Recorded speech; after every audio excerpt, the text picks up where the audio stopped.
예안교회 이름으로 60마리 꼭 사서서 육지가정에게 이렇게 주시면 그 염소를 잘 키워서 새끼 나서 그들의 학자금도 하고 또 어려운 살림에 보태 쓰기도 하고 이렇게 하는데, 아마 육지가정이 교회 나올 것 같아요. 이렇게 되면 아멘. 그래서 여러분 많이 기도해 주시고, 혹시 여러분들이 이 말씀을 듣는 중에 아이고 어떻게 그걸 교회에서 합니까? 제가 하겠습니다 하시는 분이 있으면 절대 거절하지 않습니다. 오늘 점심 잡수시고 제 방에 올라오셔서, 이제 제가 오늘 설교하는 내용이 바로 그런 내용이거든요. 이따가 들으시고 아마 틀림없이 이 중에 하나님이 감동하시는 분도 있을 겁니다. 그러니까 그렇게 하셔도 괜찮을 것 같은데 너무 그렇게 하지 마세요. 복 받으니까. 그러니까 어쨌든 이렇게 선교사님 먼 길 오셔서 또 선교 지역에 염소 사역에 큰 보탬이 됐으면 좋겠다라는 생각을 갖습니다. 오늘은 성만찬이 있었고 또 손님들도 이렇게 소개하고 그래서 어느덧 시간이 많이 지났고, 여러분 저를 위해서 기도 많이 해주셔서 지금 감독이 된 이후에 6개월 동안 정말 열심히 연회를 섬기고 있습니다. 오늘도 이 예배가 끝나고 나면 두 군데 또 설교를 하러 가야 됩니다. 그래서 여러분 기도해 주시고 3시에 이천중앙교회 장로 취임 또 퇴임 한 8분 정도 되는 것 같은데 하고 곧바로 설교 끝나자마자 이천중앙교회에서 교회학교 연합회장 이취임 예배 또 집례하러 떠나게 됩니다. 저도 지금 제정신으로 사는 것 같진 않아요. 그래서 원고대로 하면 좋게 35분 정도 설교해야 되는데 어떻게 15분 내에 끝낼까 참 걱정이 되기는 합니다. 그러나 우리 예안교회 성도들은 말씀 듣는데 대단한 능력이 있어서 짧게 해도 충분히 잘 들으리라 믿습니다. 네, 아멘 하셔서 제가 35분 하겠습니다. 이상해요 바람이. 오늘 본문의 말씀 가운데 계속해서 반복해서 나오는 게 무슨 얘기냐면, 육신을 따라 사는 사람은 육신의 일, 영을 따라 사는 사람은 영의 일, 이런 얘기가 나오고요. 육신의 생각은 사망이고 영의 생각은 생명과 평안이다. 이런 육과 영을 계속 비교하면서 오늘 말씀이 전개가 되고 있습니다. 그러면 육신을 따라 사는 사람은 누구고 영을 따라 사는 사람은 누구냐라고 하는 게 궁금하죠. 그러면 나는 육신을 따라 사는 사람인가? 나는 영을 따라 사는 사람인가? 여러분에게 한번 질문 드려볼까요? 나는 육신을 따라 사는 사람이다 하는 분 한번 손 들어봐봐요. 없어요? 그러면 나는 영을 따라 사는 사람이다 한번 손 들어봐봐요. 네, 그럴 줄 알았어요. 참 여긴 충청도 분들만 있어서 이 충청도 얘기하면 또 저분이 나한테 왜 목사님 충청도만 들먹이냐고 그러는데, 하여튼 그냥 속을 몰라요. 속을 몰라. 이래도 표현 안 하고 저래도 표현 안 하고 이렇게 해요.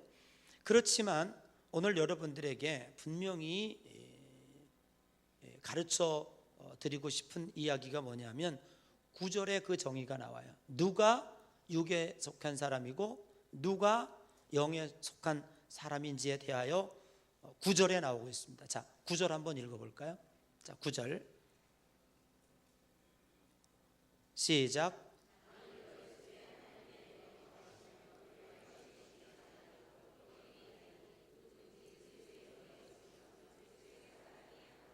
자, 이렇게 보시죠. 만일 누가 하나님의 영이 없으면 그는 육의 사람이다 그랬어요. 그러면 하나님의 영은 어떻게 오는가? 어떻게 오는가? 성경에 보면 누구든지 성령으로 말미암지 않고는 하나님을 아버지라 할 수 없느니라. 즉 우리들이 하나님을 믿었다라고 하는 내용과 내가 하나님의 영이 내 속에 오셨다라고 하는 것을 분리할 수가 없는 거예요. 이해되시죠? 그러니까 내가, 어떤 사람은 그래요. 당신 하나님 믿습니까? 물론 하나님 믿죠. 그럼 당신 속에 하나님의 영이 계십니까? 글쎄요, 잘 모르겠어요. 이렇게 이야기하는 분들이 있는데 이분들은 대단히 잘 모르는 거예요. 오늘 끊임없이 성경에서 우리에게 이야기하고 있는 건 뭐냐면 내 속에 하나님의 영이 계시니까 믿게 되었고요, 내가 내 속에 하나님의 영이 있으니까 하나님을 아버지라 부르게 되는 거예요. 아멘. 그러니까 오늘 여기 육의 사람은 누구고 영의 사람은 누구냐? 육의 사람은 예수 그리스도를 믿지 않는 자, 즉 교회 안에 들어오지 않는 저 세상의 불신자들을 가리켜서 육의 사람이다, 그렇게 얘기하고요. 영의 사람은 누구냐? 바로 이 안에 들어와 있는 저와 여러분, 예수 그리스도를 구세주로 영접하고 하나님을 아버지라고 부르는 바로 이분들이 영의 사람이다 라고 하는 거예요. 그러면 오늘 영과 영의 사람, 육의 사람이라고 하는 것은 세력과 힘과 힘의 싸움이에요. 다시 말해서 사망과 생명의 싸움, 빛과 어두움의 싸움, 죄와 은혜의 싸움, 지옥과 천국의 싸움인 거예요. 이 싸움의 중요한 그 중간에 우리가 서 있다고 하는 사실을 오늘 우리는 분명히 기억해야 할 것입니다. 그러므로 오늘 우리들이 구원이라고 하는 것이 뭐냐? 구원이라고 하는 것이 단순히 죄에서 내려온 것만이 구원이 아니다. 구원이라고 하는 것은 이미 우리들이 죄의 열차에서 내려서, 죄에서 해방되어서 내려서 가만히 있는 것이 아니라 은혜의 열차에 올라타서 저 천국과 영생과 생명을 향하여 지금도 달려가고 있다고 하는 사실입니다. 그러면 이렇게 설명하면 어떨까요? 우리가 은혜의 열차 위에 올라타고 그 은혜의 열차와 함께 지금 생명을 향하여 칙칙폭폭하고 천국으로 가고 있어요. 요즘에는 열차가 많이 발달했기 때문에 옛날에는 전부 열차가 의자 배열이 앞만 보고 있었어요. 이렇게 앞을 보게 했는데 지금은 뭐 열차가 굉장히 좋아져서 의자 배열이 뒤를 보게 만들어놨어요. 그래서 응접 세트와 같이 앞에 있는 사람하고 이야기하면서 그래서 여행을 할 수 있도록 그렇게 만들어놨어요.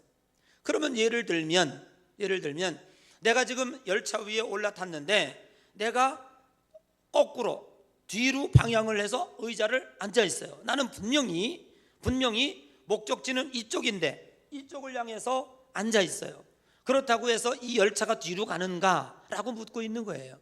끊임없이 사도 바울은 이 얘기를 하고 있는 것입니다. 왜 그런 얘기를 하고 있느냐 하면 우리는 지금 은혜의 열차 위에 올라탔음에도 불구하고 성도들이 왜 자존감이 없는가? 왜 기쁨이 없는가? 왜 삶 속에서 기적이 안 일어나는가? 왜 자꾸 마귀의 올무에서 지금도 벗어나지 못하고 덫에 걸려 있는 마치 토끼처럼 발버둥을 치고 있는가? 그게 뭐냐 하면 혹시 신앙생활하다가 죄를 졌어요. 하나님이 원하지 않는 죄를 져서 마음이 너무 괴로워요. 힘들어요. 그러니까 마귀가 와서 야, 너 같은 게 무슨 천국 가냐? 네 꼬라지 봐. 너 그렇게 그러면서도 네가 집사라고 그래? 네가 권사야? 넌 틀렸어. 넌 지옥이야. 그때부터 우리들에게 검은 먹구름이 내 영혼에게 덮칩니다. 그리고 나를 괴롭힙니다. 그리고 결국 스스로 판단합니다. 그래, 맞아, 나 같은 건 지옥 가야 싸. 그리고 서서히 교회를 한두 번 빠지더니 내 중에 마귀가 탁 얼머채가지고 지옥으로, 그렇게 해서 수많은 영혼들을 지옥으로 데려가고 있다고 하는 사실. 그러나 오늘 우리들이 하나님이 은혜의 열차에 우리 속에 한번 태웠으면 내가 비록 거꾸로 돌아가서 앉았다고 할지라도 의자 돌림 되는 거예요.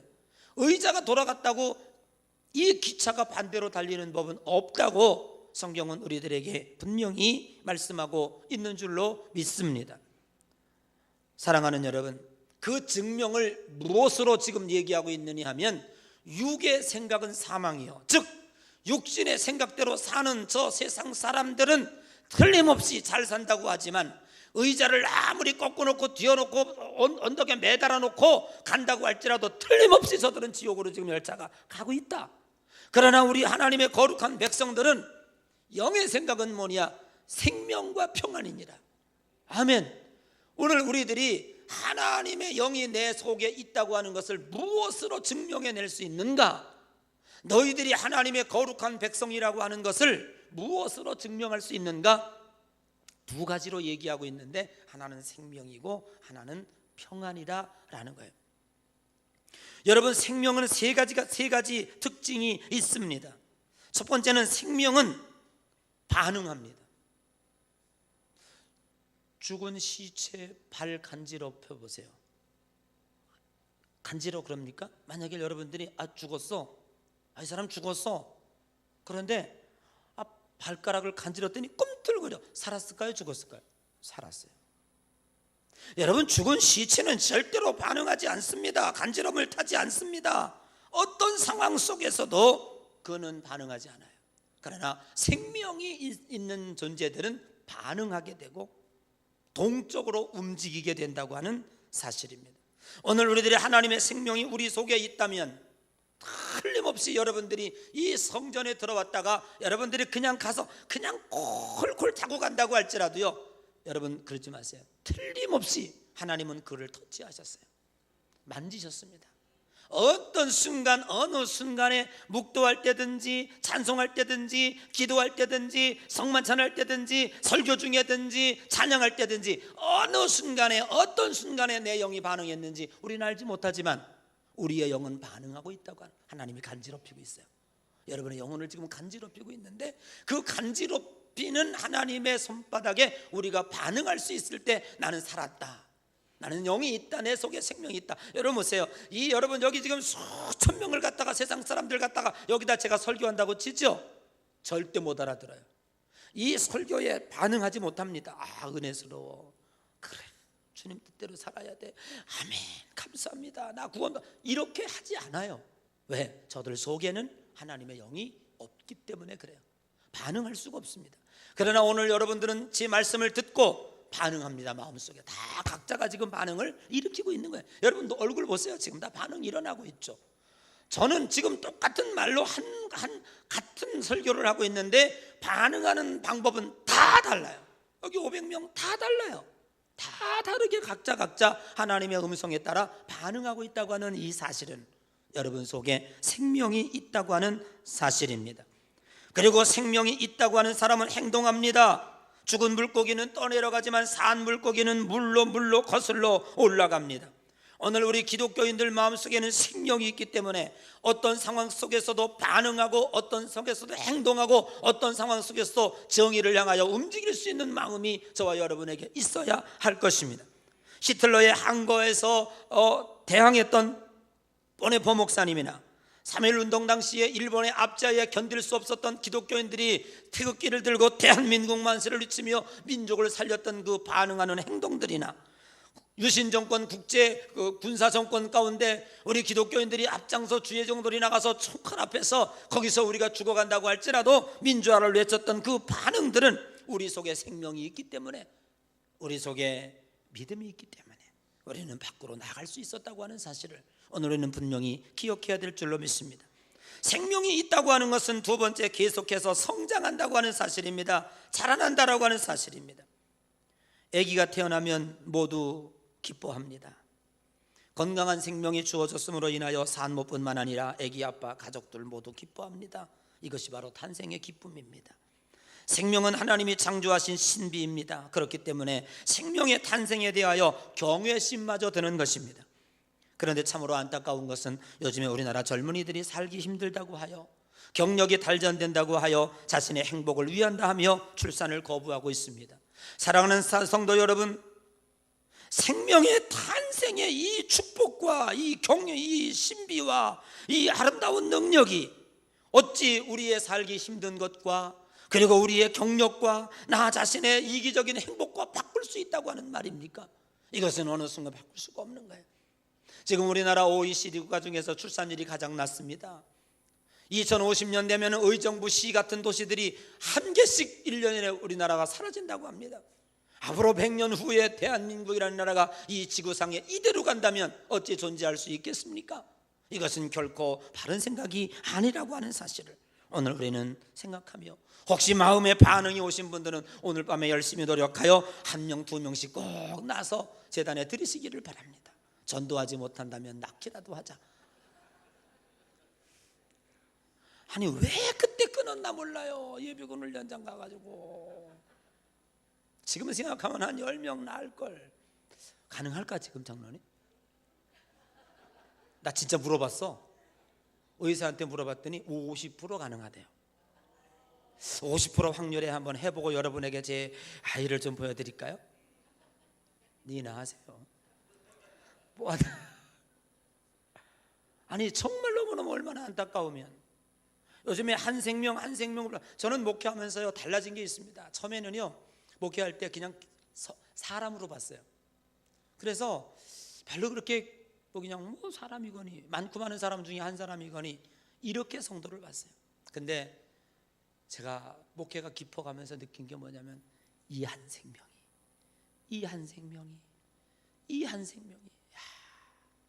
대단한 생명을, 저 세상 가운데서 하나님이 이 한 생명을 위해서, 그래서 하나님은 이 한 생명이 천하보다 귀하다고 그랬어요. 말썽을 부려도 좋아요, 개구장이라도 좋아요, 그냥 뭐 갑옷 깨뜨려도 좋아요. 그냥 생명 안에만 있으면 되는 거야. 그래서 저는 요즘에 교인이 너무너무 귀해진 거예요. 한 생명 한 생명이 그렇게 이쁘고 그렇게 귀하고 너무너무 아름다워진 거예요. 그러나 여러분, 탄생의 기쁨 못지않게 우리에게 기쁨이 있다면 자라남의 기쁨이라고 생각을 합니다. 엉금엉금 기어다니고 어느덧 따로 일어서고, 그러더니 한 걸음 걸음마를 해요. 아이고 그 이쁜 입술로 엄마 아빠 하기 시작해요. 할아버지 소리 한번 들으려고 온갖 것 갖다가 다 바쳐도 그냥 외면하고 가는 할인이 보면 얄밉게 그지하고, 오늘도 할아버지 저기 있다 인사 좀 하고 가 그랬더니 얘는 도도녀가 돼가지고 지금도 어디론가 달아나 있는데, 그 성장하는 모습, 그 애기 피덩이가 이렇게 자라는 모습을 보면은요 얼마나 이쁘고 얼마나 감격한지 알 수 없어요. 여러분, 그래서 누가복음 15장 7절에도 내가 너희에게 이르노니 이와 같이 죄인 한 사람이 회개하면 하늘나라에서 회개할 것 없는 의인 99으로 말미암는 것보다 참으로 기쁨이 더하도다. 영적으로 태어난 한 생명을 보고 하나님이 얼마나 기뻐하겠는가를 말씀하고 있는데, 그러나 태어날 때도 잠시뿐 10년이 지나도 20년 30년이라도 아직도 기저귀 차고 똥 싸고 엄마 아빠 먹여달라고 그러고 있으면 얼마나 하나님이 답답하겠는가, 얼마나 마음이 아프겠는가. 그래서 에베소서 4장 13절 이하에 보면 어린아이는 사람의 속임수에 잘 넘어가고 간사한 유혹에 잘 빠지고 온갖 교훈에 흔들린다고 그랬어요. 여러분, 장성한 어른이 돼요 성장해서 하나님 앞에 영광 돌리는 귀한 여러분 되시기를 주님의 이름으로 간절히 축복합니다. 그리고 생명이 있다면, 제가 늘 말씀드리지만 생화라고 꽂아놓은 이 꽃은 아무리 아름다워 보여도 아주 미안한 얘기지만 일주일이 지나도 열흘이 지나도 이 꽃은 아무 열매를 맺지 못합니다. 그냥 꽃으로 있다가 시들어 죽습니다. 그러나 뿌리와 연결되어 있으면, 생명이 그 속에 흐르고 있으면 아무리 시원찮은 꽃이라도 반드시 열매를 맺습니다. 사랑하는 여러분 가운데는 하나님의 영이 존재하고 하나님의 영이 존재한다면 생명과 평안이라고 그랬어요. 내 속에 생명이 있다면 반드시 열매를 맺으리라.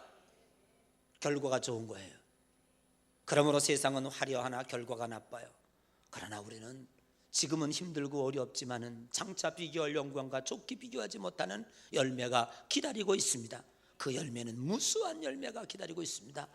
여러분, 믿음을 가지시고 오늘도 힘을 내셔서 내 속에 생명이 있으니 반드시 열매를 맺으리라. 내 속에 생명이 있으니 나는 결과가 좋으리라. 30배, 60배, 100배가 나를 기다리고 있으리라. 풍성함이 나를 기다리고 있으리라. 소망 중에 오늘도 새 힘과 능력을 얻는 귀한 여러분 되시기를 주의 이름으로 간절히 축복합니다.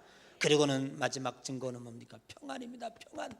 내 속에 하나님의 영이 있다면은요 온갖 세상이 두쪽이 난다고 할지라도 너희는 마음에 근심하지 말라. 하나님을 믿으니 또 나를 믿으라. 내가 너희에게 주는 것, 평안은 세상이 주는 것 같지 아니하노니 흔들림이 없다고 말씀하고 있습니다. 여러분, 우리 속에 평안함이 있다고 하는 사실은, 돈은 없는데 왠지 마음은 평안해요. 내일 사업이 안 된다고 하는데 왠지 마음은 평안해요. 오늘 난 이제 조직 검사하러 내일 모레 가는데도 왠지 마음은 평안해요. 여러분, 주님이 주시는 마음입니다. 내 속에 생명이 계시기 때문에 나를 지키시는 그 생명이, 나를 지키시는 그 영이 나를 평안함으로 이끌어가는 줄로 믿습니다. 세상은요 누가 승리하냐? 평안한 자가 승리합니다. 부안해동하지 마시고, 마음이 불안하거나 흔들리면 패합니다. 평상심을 유지하는 것이 승리하는 비결입니다. 혹시 여러분 마음이 흔들림이 있다면 강력한 주의 영에 붙잡혀서 오늘도 믿음으로 승리하는 귀한 여러분 되시기를 주의 이름으로 간절히 축복합니다. 우리 노인대학이 계속해서 이어지고 있습니다.